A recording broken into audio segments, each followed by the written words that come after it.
Deep in the heart of the Australian outback lies a shimmering secret beneath the red dust and sandstone. A hidden world where time stands still, and where one of the Earth's rarest and most radiant gemstones is born. This is the world of opal mining in Australia. Are you going to go down one of these mines at Lightning Ridge? This is what we do. We just climbing down about 30 feet here. I'll just throw some picks down. Oh, thump. You okay, Chris? Oh! No, Chris is up here. It's okay. Never do that with someone down there, okay? So I've just come down the claim, and one thing I always make sure, always look around, make sure there's no kangaroos, snakes, or any lizards. Hang on, what have we got here? Oh no, look at that. Little baby's probably been here for a while. We'll pick him up later, take him to the top, but I'll go and check elsewhere, make sure there's nothing else down here. Today, we take you on a journey through the complete process, from remote outback fields to glittering display cases. This is Australian opal mining, from dirt to gemstone. Opal is a hydrated form of silica, a gemstone made of microscopic spheres that diffract light into dazzling colors. No two opals are ever the same. Some burst with fiery reds, others shimmer with electric blues and greens. And 95% of the world's precious opal? It comes from right here in Australia. The dry inland deserts of Australia, like Lightning Ridge, Coober Pedy, and Andamuka, ancient seabeds. Over millions of years, silica-rich waters filled underground cavities, creating today's opals. But finding one? That takes grit, patience, and a little bit of luck. Every opal journey begins with prospecting. Miners apply for permits and leases, often small claims called opal mining licenses. Using hand augers or mechanical drills, they sample the ground to see if opal trace or color exists. You look for potch and color. If there's potch, the common opal, chances are there's precious stuff nearby. Once a promising area is identified, miners set up camp, haul in machinery, and begin exploratory digging. There are two main ways to mine opal: open-cut mining and underground shaft mining. Open-cut mining involves bulldozers and excavators to remove overburden and expose the opal-bearing layers. Underground shaft mining, more common and traditional, uses vertical shafts drilled 20 to 30 meters deep. A unique tool in Australian opal mining is the blower, a giant vacuum that sucks up dirt from underground and deposits it above. It's safer, cleaner, and much more efficient than traditional winching. You look for a seam and follow it. Sometimes it disappears. Sometimes it lights up. After days, weeks, and sometimes months of breaking through layers of sandstone and clay, comes the moment every opal miner lives for. That quiet instant when a glint of color flashes in the rock. For most, it's like finding a rainbow frozen in stone. Every miner develops an instinct, an almost sixth sense, for spotting opal. They search for signs like potch, a common opal without color. Potch often sits near the precious stuff. Then there are clay balls or nabis, rounded formations that might contain the rarest black opals in the world. You know when you've hit something. The feel of the pick changes. You stop. Shine your headlamp. And if you see fire, those colors, you know your day just changed. Extraction is a delicate surgical procedure. One wrong move and the opal can crack, shatter, or lose its color forever. Miners use small tools, water sprays, and even toothbrushes to coax each stone free. The stone's value depends on what they find inside. Color is king, but so is brightness, pattern, and clarity. Will it be floral, pinfire, harlequin, or rolling flash? Even seasoned miners can't predict what a raw stone holds. It's a game of chance. For every payday opal, there are dozens of duds. That unpredictability is part of what makes opal mining addictive. Some miners spend weeks underground without finding a single marketable stone. Others hit a pocket, called a blow, and pull out tens of thousands of dollars in a single afternoon. This little guy could pay off the ute or be nothing. That's the thrill. Modern tools help reduce the guesswork. Some use UV lights to detect opal fluorescence. Others X-ray nabis to see if color hides within. Still, many prefer the old-fashioned way: instinct, patience, and a sharp eye. And once the dirt is washed off, the real beauty emerges. This is the first moment the opal sees the light in tens of millions of years. Each piece has a story. Each shimmer of color is ancient sunlight, captured in silica, hidden underground, and brought to the surface by a miner's hand. This is the parcel. We just received this from Winton. Now it's mainly all blue-based material, but look at the size of the specimens here. Someone's done a massive amount of work, and well, look how the opals formed. You can see how the heat and all the silica's gone in, filled the voids. And there's a lot of sort of bluey black stones. You can see how it's formed. You open up, it's inside. So basically you cut a stone here, cut a stone there, cut a stone there. But the amount of material in here, there's some great specimens. You're gonna have a lot of fun cutting this. We'll get a lot of blue stones that are quite cheaply priced and gonna be good value. What do you reckon there, Pete? What do you got through there? Yeah, you got some more nice blue ones. Beautiful colour. Yeah, that's gonna come up pretty neat. So it's only gonna be all Red. bluey stones, a little bit of colour, but variety's There's gonna red. be in there. Yeah, like you can just see just some of the pattern. It's gonna be all blue. But look at that, just a huge big chunk of bluey stones. Some of these you don't know what's in it. You got to slice it open a bit. So that's going to be, there's a lot of work here. So how long are you going to process this, Pete? How long will it take? Oh, long time. Long time. You know what you're doing for the next few weeks, Oh, hey? month. Yeah. Probably a month. But so some of this, we'll put these on as, these will go on as rough specimens, Specimens? all cut stones. Beautiful. So it's going to be all blue, and blue's a popular colour, and also it's very well priced. So, you know, probably average up to $100 stones. And yeah, look at the specimen in that one It's there. up better than what it looks in the rough. Yeah. So big Amazing. chunks. You can see it all through there. Even there, look at the size of that. You got a bit of water for this one, Pete? Yeah, but then you can see a little bit of colour comes through there. So it's a bit of a mystery. You got to actually open it up. And then look there, I don't know if you can see it, it's a little painted lady. It's only a little bit of red. Beautiful. You can hardly see thin. any colour. But still, some of the patterns are interesting. And it's got a bit of the white potch through. So all in all, a very Very interesting amazing. parcel cut. Well, check out this. This is the black knobby that we hit the other day. Just look at the player colour there. So you can see it, there's maybe a couple little bits missing, but it's been a hell of a big stone. There's a lot of little slithers, just like this, but when you get it on the stone, just see the colour. Yeah, look at that. So it makes you realise that this could have been a really good stone. There's a couple of little pieces here. And they've got the red fire. Look at the red and the green coming out. Like there's a whole heap of little pieces. There's even a stone like this. You can see a little colour bar here. Well, it goes underneath here green, so there's probably a little red-green stone under there. But yeah, what a whole piece. There's little pieces from it. But just some of the colour, just amazing. So it's a bit of a sad thing just to hit such a big knobby. But the whole area is actually just little small pea knobbies. So this is just best as for a collector, because it's only little bits and pieces. You could cut pieces out of it, but as a specimen, it's pretty unique. After hours underground, the rush of daylight feels electric. But for miners, the real excitement begins only now, when the opal is cleaned and inspected for the first time. Every speck of dirt might be hiding something priceless. Miners bring their haul to the washdown area: simple wooden benches, a few buckets, and water. No fancy lab equipment. Just hands, brushes, and decades of Keep working experience. there. The cleaning is Till gentle, sunset. almost reverent. Brushes, soft cloths, and water are used to carefully remove the clay and sandstone that encase each stone. Why so cautious? Because with opal, the color can sit just a millimeter beneath the surface. And then, suddenly, a flash of fire.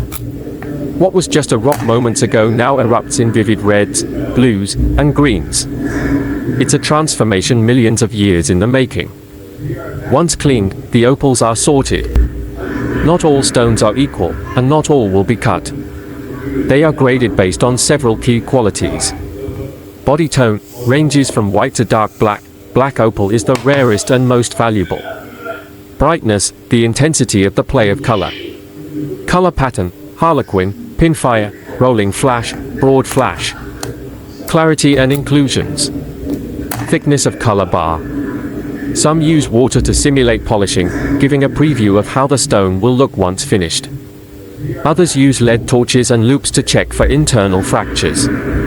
Potch, common opal without play of color, is set aside. It's worthless on the market.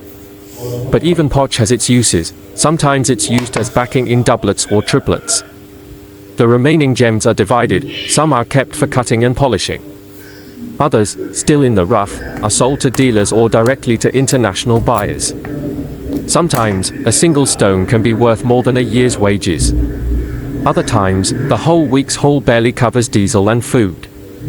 Sorting isn't just about beauty, it's about value. Each stone represents risk, effort, and hope. And no miner forgets the one that got away, or the one that changed everything. Under the sun, opals come to life. No gem in the world shows light like this. It's not just a sparkle, it dances. From muddy mystery to glimmering treasure, cleaning and sorting is where opal begins to show its true soul. But the journey isn't over. For the finest stones, the next chapter is even more delicate, shaping the rough into radiant gems. What you're looking at isn't just stone, it's history. This is natural Australian opal, freshly unearthed, cleaned, and sorted, but completely untouched by cutting tools or polish wheels. And for collectors, dealers, and lapidaries alike, this is where the real story begins. Natural opal comes in many forms, each one shaped by ancient geology and unique conditions found only in certain regions of Australia. Black opal, found in Lightning Ridge, known for dark body tone and vibrant play of color. Boulder opal, Queensland exclusive, with color ribbons embedded in ironstone matrix. White opal, common in Cooper PD, lighter tone, pastel-like color. Crystal opal, transparent or translucent, with fire glowing through clear silica.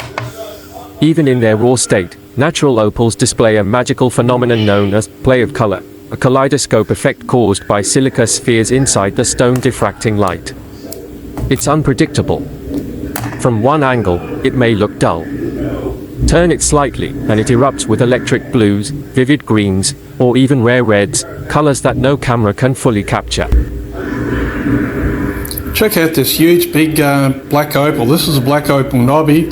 It's a great specimen. You can see there's a little bit of fire on the top, and on the bottom there's a little bit of green fire.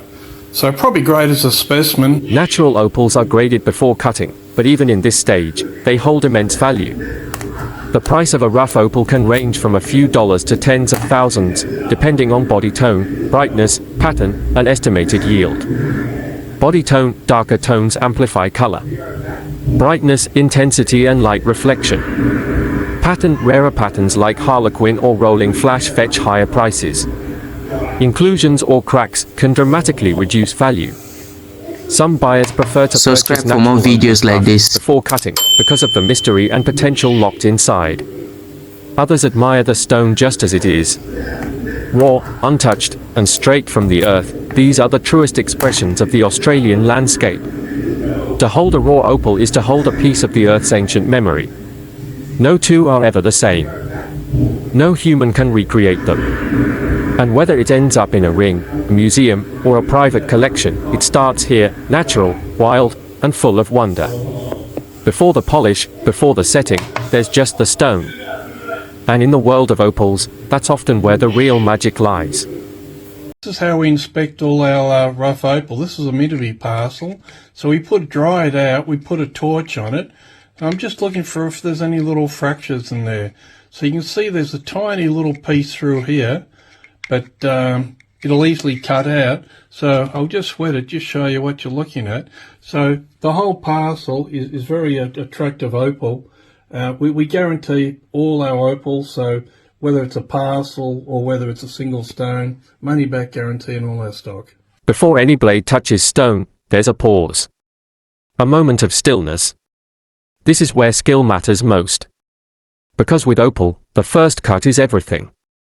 Natural opals are full of surprises. Some hide their fire deep inside.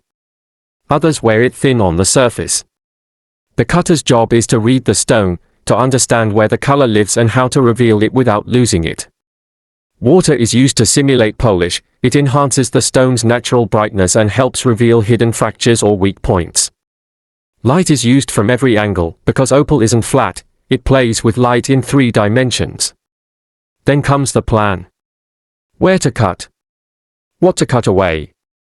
And sometimes, what to leave behind. The cutter must ask, will it become one big showpiece? Or several smaller gems? Is it worth the risk to chase that deeper red? Some play it safe. Others gamble for greatness. Because the difference between a $300 stone and a $30,000 one could be one sliver of color, buried just millimeters deeper. Boulder opal presents its own challenge. Color often runs unevenly through ironstone. Here, the cutter follows nature, not symmetry. Free-form shapes become the canvas. Eventually, a choice is made. Not with certainty, but with hope. Because once the saw turns on, there's no going back. It all starts with a decision, where to cut. One wrong line can destroy thousands of dollars in opal value. One perfect cut, it can unlock a masterpiece. Opal cutting is part science, part intuition. Each stone is unique, no 2 fire patterns are alike. Expert cutters must analyze the color bar, a thin layer of brilliant color running through the stone, and decide how best to showcase it. Water reveals how the opal might look when polished. This step helps cutters determine if it will become a cabochon, a free-form shape, or be split into multiple gems. The first cuts are cautious. A diamond saw slices through the opal with a whisper, not a roar. Water is used constantly to cool the stone and prevent heat cracks. Gradually, the gem takes form. From the rough edges emerges a domed cabochon, the classic opal shape that maximizes color from every angle. Polishing is where the magic is sealed in. A series of finer and finer wheels smooth the surface until the opal glows like glass. Cerium oxide, a fine white polish, brings out the final shine. The cutter watches carefully. Too much pressure, and the stone chips. But when done right, the fire is locked in forever. From muddy rock to radiant gemstone, polished opal is the result of patience, precision, and vision. It's not just shaped, it's revealed. Because inside every rough opal is a hidden light. A story waiting to be told. Polished opal is alive with color. Unlike any other gem, it doesn't reflect, it dances. This phenomenon, called play of color, is caused by microscopic silica spheres arranged in a perfect internal pattern, scattering light into every color of the spectrum. No 2 opals ever show the same pattern, and no angle gives the same view twice.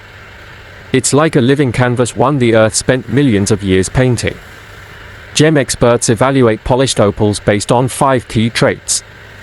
1. Body tone, from translucent crystal to deep, inky black. 2. Brightness, the vividness of the color.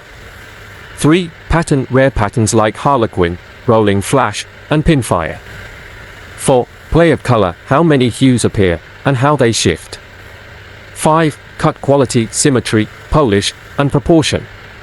A truly fine opal, clean, bright, and perfectly cut, can rival the price of a diamond. Australian opal, especially black opal from Lightning Ridge and Boulder opal from Queensland, is considered the finest in the world. These polished gems find homes in luxury jewelry, private collections, and even royal regalia. In the hands of a master jeweler, opal becomes a centerpiece. No longer a secret of the earth, but a symbol of beauty, wonder, and rarity. For collectors, no gem is more personal than opal. Its fire speaks to memory, to mystery, to the shifting, colorful nature of life itself. A diamond sparkles. A ruby glows. But an opal? An opal tells a story, yours and the earth's, written in fire. Before an opal is set into a ring, necklace, or any fine piece of jewelry, it must first pass the most critical stage, inspection. Because not all polished opals are created equal. The inspection begins with the surface. A fine opal should be perfectly polished, glassy, clean, and free of dull spots, scratches, pits, or orange peel texture. That's a no. In jewelry, only the most flawless finish will shine. Then comes the fire test. The stone is rotated under controlled lighting, daylight, halogen, and LED, to observe its play of color. Jewelers look for brightness, consistency, and range of color. Red is the rarest and most valuable. Blues and greens are more common, but still beautiful. Next, the pattern. Some opals show chaotic flashes. Others display rare, structured formations, like harlequin, flame, or rolling flash. A rare pattern can double or triple the stone's value and make it a centerpiece for a show-stopping design. Shape matters too. Most opals are cut as domed cabochons. A good dome height enhances the fire. Too flat, and it loses life. Too tall, and it risks breakage. Jewelers check for symmetry, even curves, and structural thickness, especially in thin crystal opals or boulder opals with fragile ironstone backing. Finally, the jeweler inspects for internal fractures, crazing, or inclusions. Any cracks can make the stone unstable in a ring, especially one worn daily. Durability is key. Beauty must meet strength. Once a stone passes all these tests, it's ready. Ready to become a ring, a pendant, or a legacy. From fire to form, every great opal jewelry piece begins with the right stone, and the wisdom to know which one to choose. These are some slides that were done by Len Cram, the late Len Cram, approximately about 30 years ago. So I used to take all these stones up to him, and we'd take slides, and then a lot of these ended up in his book. This is an amazing, I think it was about 1,500 carats, fantastic specimen. This is huge. This gives you some idea. This is the Winton Opal Show. Cold mornings, beautiful day. Not a lot of people here, but still some quality stock. So it's a matter of just going through, checking it out. Before any opal becomes a ring or necklace, it must be chosen carefully. Jewelers and collectors study color, clarity, shape, and fire. Every gem is unique. One stone may become a masterpiece, another, left behind. In opal buying, the eye decides, but the heart commits. It begins with fire, locked in stone. A polished Australian opal, ready to become something timeless. First comes the design. Every opal is different, no two shapes or color patterns are alike. So the ring must be custom built to fit the gem, not the other way around. The band is forged from gold, platinum, or silver, cut, filed, and shaped by hand. Unlike diamonds, opals are delicate. So the setting is designed to protect, not just display. Setting the stone is a moment of care and precision. A tight bezel or prong setting holds the opal gently, no heat, no glue, no pressure cracks. The final polish brings out the metal's luster and the opal's fire. Every edge is smoothed. Every surface perfected. From the depths of the Australian outback to the artistry of human hands. The opal ring becomes more than jewelry. It becomes a story, ancient, rare, and made to be worn.